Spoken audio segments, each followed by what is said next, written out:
ഇന്ന് രാത്രി ഡിന്നറിന് എന്താ ഉണ്ടാക്കുക? ചിക്കൻ വാങ്ങാൻ പറയായിരുന്നു.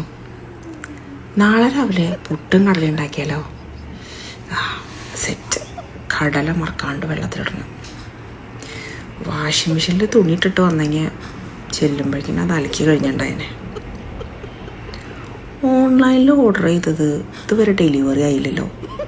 ഇനി അപ്പുറത്തെ വീട്ടിലെങ്ങാനും കൊണ്ട് കൊടുത്തുണ്ടാവോ? ഒരു മാസം കൂടി ഇതേപോലെ പോയാൽ 5 കിലോ കൂടി കുറഞ്ഞ് സൂപ്പർ ഫിഗറാവും. മോളൊന്ന് ഷോർട്സ് ഇട്ടിട്ടാ പോയേക്കണേ. തണുക്കാവോ? മോൻ്റെ ടെന്നീസ് ടൂർണമെൻറ്റ് എന്താവോ ആവോ? ഇപ്രാവശ്യം ചേട്ടൻ്റെ ബർത്ത്ഡേക്ക് ഒരു iWatch വാങ്ങിച്ചു കൊടുക്കണം. എൻ്റെ ബർത്ത്ഡേക്ക് എന്തായിരിക്കും ഗിഫ്റ്റ് തരിക?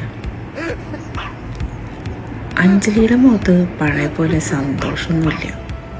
അവളുടെ ഭർത്താവ് വീണ്ടും കള്ളുകൂടി തുടങ്ങിയെന്ന് തോന്നുന്നുണ്ട്.